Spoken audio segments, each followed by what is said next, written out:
I was born in an old house off of Mary Street. My mother said I was born on a Saturday afternoon. And it wasn't a hospital or a nursing home. In those days, we didn't have nursing homes, so I was born right at home. I didn't have time to be bored because we got out and played. We played games such as hopscotch, ring play, and then we also skipped. We used the sweet potato wine for a skipping rope, and then we'd go to Barbie to swim with my grandmother. And then when we got summer holidays, we'd go to Town, where my maternal grandmother was, and she lived on the beach on Manch Road, and we'd also go in the sea there. Well, Barbie was out in front of Mr. Norberg Thompson's bakery. Yeah, it was a little cove right in front of the bakery, and that's where we swam, but it was close to where they cleaned the fish. Well, my grandmother was an avid swimmer. I guess if she, in her day, if she had been in the Olympics, she would have won that. Because she used to get on her back and she could lay float from Barbie right around to almost Hawkeye Bay. And yeah, she could swim very good. That was done mostly like in the mornings, when we had holidays. We used to have to walk to school in those days, so when we got up, we just got time to have a bath, get something to eat, put on our school clothes, and go to school. Well, I went to school in Trinidad because my father was a seaman, and our early days primary school was started in Trinidad. Now, I can't remember much about that because I think I was only 3 years old when we went to Trinidad. And really? Yeah, and we were in Trinidad for 3 years. My youngest sister, Lois, was born in Trinidad. And known a few people that have gone there, like Miss Jana Lee Clifford. She went to Trinidad too because her husband also used to work on the same ship that my dad was on. And her eldest daughter, Catherine, was born in Trinidad also. Really? Yes. Do you remember the name of the ship? Yeah, I think the Sam Conan was the ship, and they used to run bauxite from Guyana to Trinidad. And what really the matter, we came back, polio was at the time was in Trinidad, and then my mom and my dad said, well, let's get home.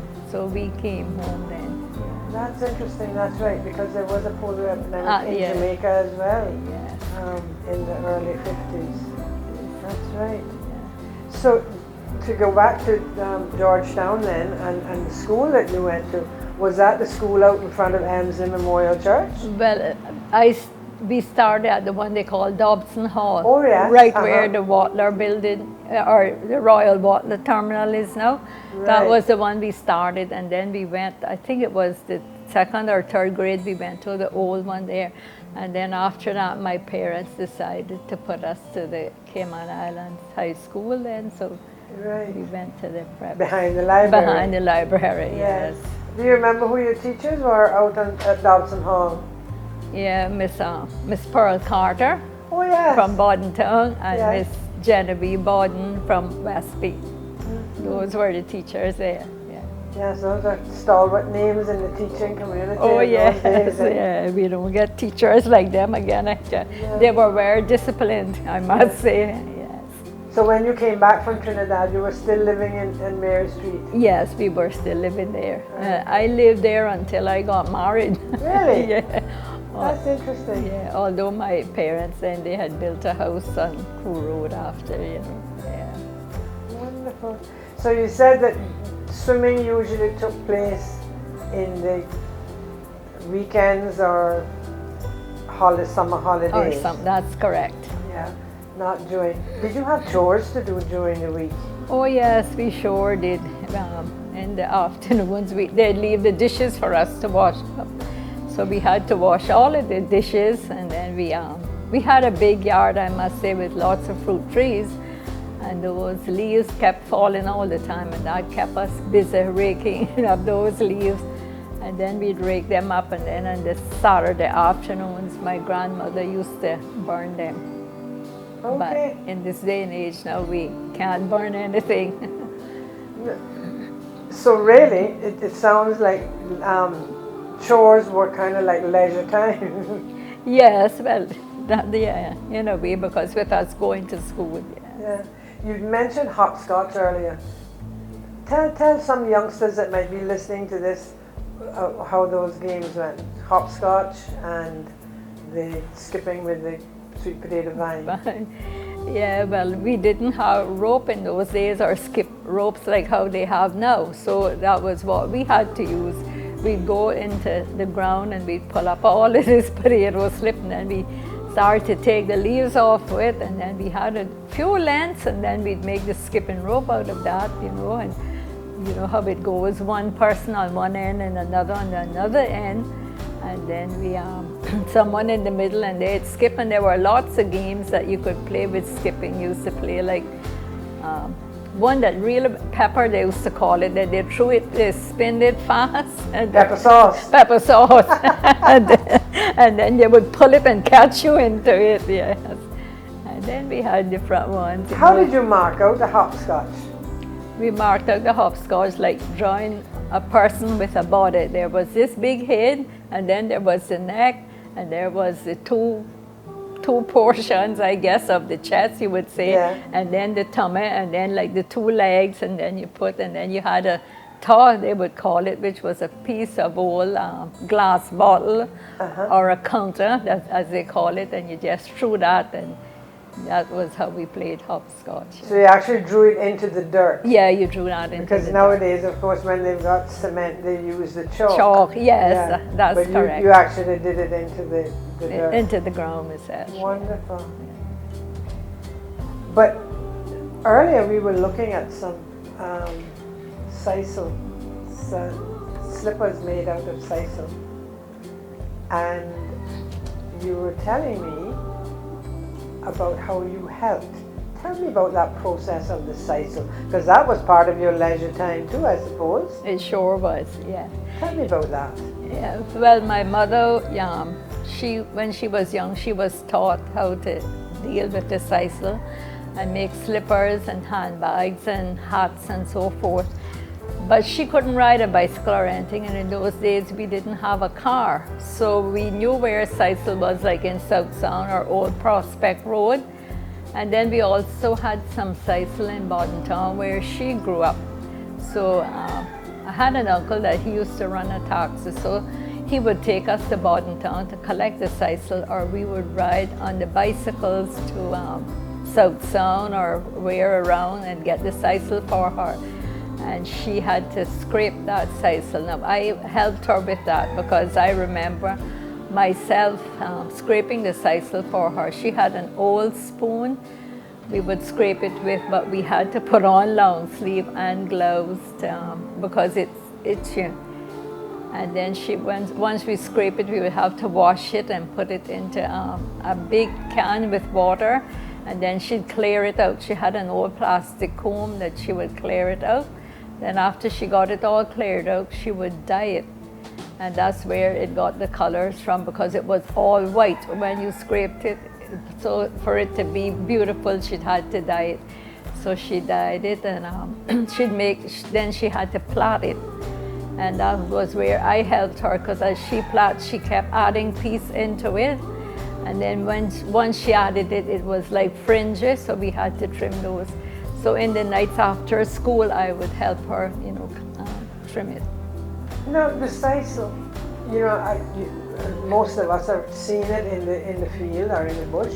Yeah. It's a big, lovely big leaves and this pole that goes up. Did you also use the dried plant, I guess you would call it, the flower part of it for Christmas trees?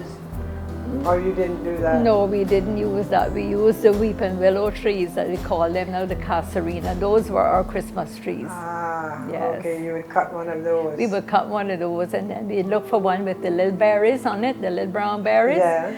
And then we'd leave them on, and we would take foil paper and cover those little berries and use them for like little decorations, little bells. Yes, like silver paper like, on it. Yeah, right. Yeah, like the silver And the sisal, did you cut the sisal, the skin of the sisal first? Or when you said scrape it, explain that scraping to me. Okay, well, when we got it from the ground where we got, you could break it out. You just break it, it came out easily. You just break it, they used to call a bolt of sisal. A bolt? A bolt, yes, that's what my mother referred to it, get a bolt of sisal, and you just break that out. And I had several leaves into it.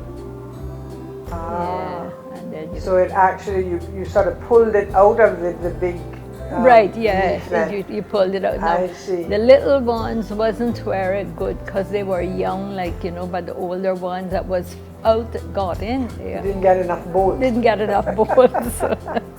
So that's what she used, so she had to scrape that. You pound it first and scrape it. Ah. You pound it with a hammer. That's right, yes. That's what would soften it up then. Right, it sure did. I see. So you said you did that after school. Tell me now, when you were growing up in Georgetown, did you have electric lights? No. What sort of lights did you have? Well, we used the old kerosene lamp that I have. Oh, like you've got right one there, here, the yeah. Home Sweet Home. Yeah. Did you have to clean did you get into cleaning those, or were you not allowed to do that? No, we had our part in cleaning those every morning because they would get smutty.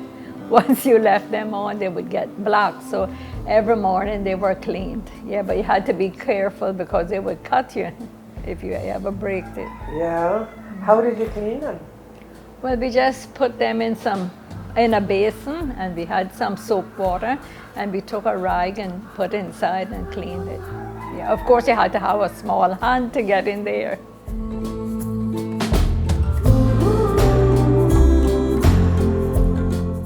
Growing up, I actually grew up between Georgetown and East End, actually Gun Bay, because people from East End, and if they're from Gun Bay, they don't say they're from East End, they say from Gun Bay. So I'm from Gun Bay. My grandmother, and my mother was born in Gun Bay, and my grandmother and I lived with my grandmother for quite a number of years. I commuted to Georgetown, to school, to Georgetown Primary. So today we hear a lot about kids being bored and what to do. Can you tell me a little bit about your leisure time? Well, there was not a moment for us to get bored, not in my day, because from the time I was about 5, or I'm sure by 6 years old, I was involved in the cottage industry. My mother made ropes, thatch rope. You're probably familiar with that, Ms. Tricia. And we helped go in the land and cut the tops, bring them out, dry them in the sun, because you did not want the rain to catch them. If rain was coming, you pick those tops up so they wouldn't get wet. And once you got them dried, you twisted your strand, and then you laid your rope. Laid it means you put on a cart, 2 carts, one with 3 strands coming from it one end, and they all dovetail into the one that came down to one notch that you wind it around and so forth, and made your rope.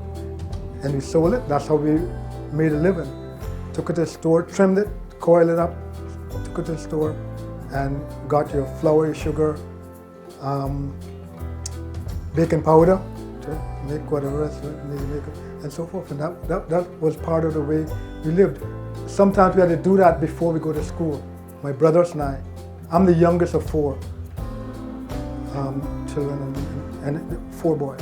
Where I started from time I was 5 or so, because I can remember back from time I was 4. How I remember that? I was disobedient to my mother.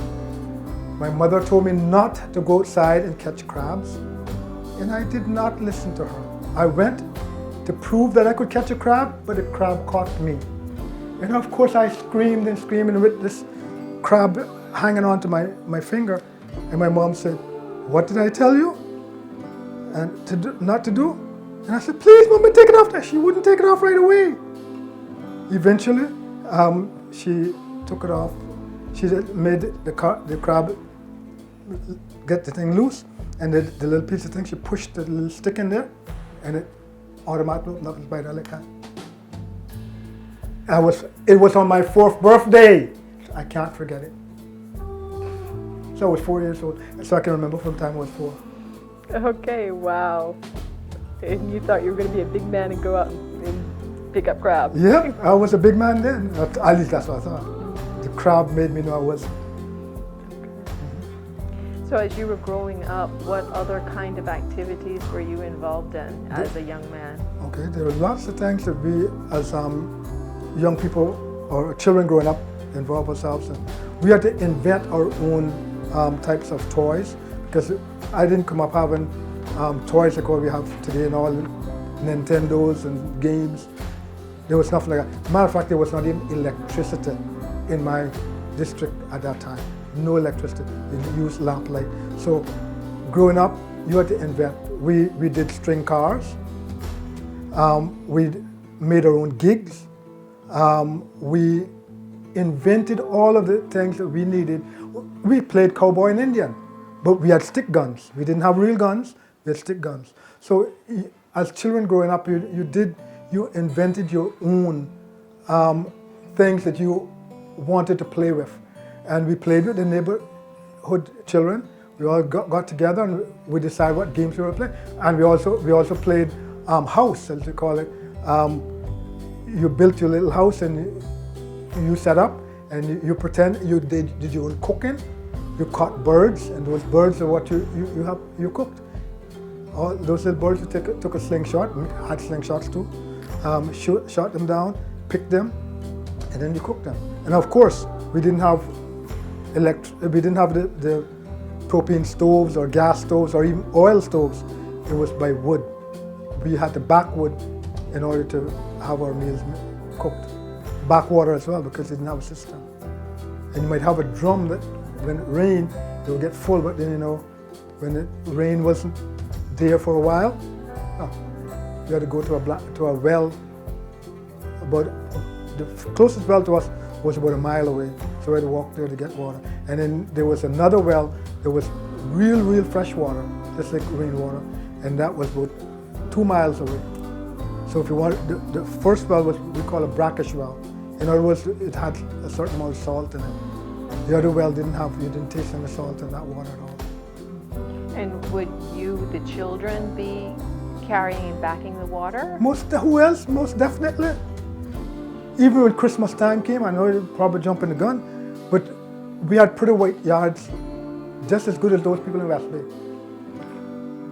Because we went down to the beach, got the white sand, put them in little piles, and once they were put in a pile, your mom would take a rosemary broom and sweep them over, and everything looked just white and pretty in your yard. You mentioned earlier about cowboys and Indians. I'm curious, how did you know about cowboys and Indians? Hey, we had comics. Remember, we had comic books back then? And also, we had radio, so we listened to some of those programs by radio. We didn't necessarily see them on a television, not television, it would be in a cinema. But later on, we got it because we came to Georgetown and Bushy Theater, we call it. That's Berkeley Bush Theater. Went there many times. Thomas had a theater also, right by the junction of where you would turn on Eastern Avenue. I think there's a reflection there now. A big old building there. That was Thomas Theater, was on that property. Right across from where Flowers Block Factory used to be. And on that plot, exactly where you see Reflections. I think the Reflection's still there now. When you turn by the light, instead of going into town, you turn to go to Eastern Avenue.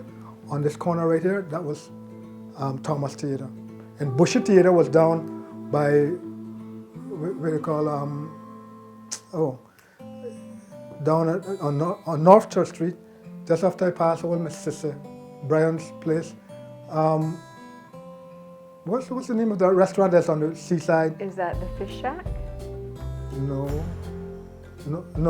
it has it has places that sell telephones in there now, where Butcher Theater was.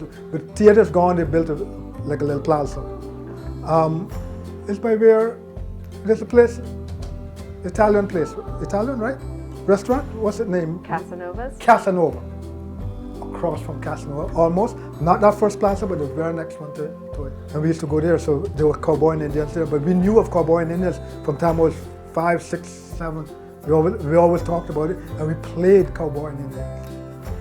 Now, was it just the boys playing together, or who was playing together? Mostly when it was cowboy and Indians with boys, girls would play when we had house. Tell me about that. Okay, we would go and we would build a little shack. You could use cardboard if we found cardboard. We would use thatch palms, the dried ones, or you could get the green ones, and they would eventually dry. And you built out of sticks. You built your own little. We call it dollar house. We didn't have a dollar, but that's what we call it, dollar house. And whose idea would that have been? Whose idea was me to have a dollar house? Yeah. Both the boys and the girls. Okay. And so you work together, and then that's where you did your cooking. And not only girls cooked, boys cooked as well. So it wasn't just the girls were not there just to cook. No, that was not, because again, my parents, my mother in particular, taught us that we need to learn how to do things. She taught us how to sew. She taught us how to cook. She taught us how to wash. And when I say sew, I mean, for example, if your zipper and your pants got spoiled, you replaced it with a new one. How to put that into your pants, so you didn't have to depend on a lady or a woman to do it for you. Those were necessities that your parents tend to teach you at that time, because they said you needed to know that if there wasn't, well, in my house, the only woman was my mom and my grandmother, because the rest were boys. We were all boys. So you had to learn how to do the same things that they could do. So you were prepared. If you had to live on your own or go somewhere, you didn't have to depend on someone to do it for you. There are a lot of things that are different from how, when I grew up, this would be in the late 1950s, because I was born in 1952, and I can remember back when I was 4 years old, remember that. There are lots of things that are totally different. It's perhaps almost unrecognizable how children grew up then as opposed to now. Children, again, were to be seen and not heard in my day of growing up. My parents would entertain guests, especially on Sunday. They would come over, they would have dinner or whatever. And we did not have dinner in the same room with them. They had dinner with their guests, and we had it in another room. And with the children that came with those friends of my parents, we ate in a different room from the one that our parents. And children were to be seen and not heard. Seen and not heard simply meant that you didn't take part in discussions when, say, families or people are sitting down together. But first of all, you wasn't going to be there anyhow. So that was the separation there. And to ask questions, you had to stand and wait until they asked you to speak. And then you speak. You just turn around, mommy, daddy. No way. Not when they are entertaining guests. Now, if nobody was around, certainly could do that, but not when they were entertaining guests. So that's a big difference from what we have now. Today, if I come to your house, your kids will be all around you. If you were eating, they're going to be sitting there by that same place eating. You're not going to put them in a different room from where you and I and who else would be. That's a major difference. We talked about lots of different things. Fishing was the number one thing, and even girls like to fish. So if there were girls inside there, they love to fish. They would talk about fishing, the kind of fish they like to catch, and going to the beach and picnics and those kinds of things. We talked about it. And if you saw a movie, if this was a little bit later down, you talk about that, or if you read a book about certain things, because again, one of our big knowledge was reading books. And the thing that was the most entertaining thing to us was a radio. Now, we didn't own a radio. We were too poor to own a radio at that time, my family. So my aunt down the way, Aunt Nina, had a radio. We would go there and listen to the radio, especially on Friday nights and Saturday nights. There were wonderful radio programs coming on. And I remember, well, even when I became in my big late teens and early 20s, there was Quito, Ecuador. I don't know if your mom would know. You ask Miss Maxie, she can tell you. About programs coming out of Quito, Ecuador. Bon Air, it was called. And we listened to those radio programs. They had all kinds of stories on there, and they had some beautiful religious programs as well, and we would listen to them. But that was entertainment for us. The radio wasn't a television at the time. Well, most of them were based on some of the regular stories that you have in the book. Sometimes they would narrate about Cinderella or whatever. So there were stories that were already in vogue that I remember hearing on those radio programs. But to say a specific one about something else, no, I don't remember that if there were a lot of or any at all about things that you may not have already known. Cinderella, Mira Had a Little Lamb, all those kinds of things. They would narrate. I don't know if it was for the children in that jurisdiction, or whether it was something that it was just we knew that we could get a live radio program by tuning in to Quito, Ecuador, and it's coming out of Bon Air. I know that much. Once we went to my aunt's house to listen to the radio program, there were other people there already as well, because there were some others that didn't have a radio as well. So we were not the only ones in that area that didn't have a radio. And my aunt would be sitting there, the rest of her family. So it was sort of a family gathering, except we were not necessarily from that particular household, but we were related because it was my aunt's place. And we went there, and there was no talking. Nobody was talking. They were listening to what the radio was saying. So there was no time to get up and walk up and down or misbehave or anything like that. No, you were actively listening to what the story was all about, or to what the program was presenting. They had all kinds of different programs that they had. And as I said, Friday nights and Saturday nights were those nights. We would leave about 8 o'clock, 8:30 to go back home. Because we sat and we listened to this story or whatever was on that particular program.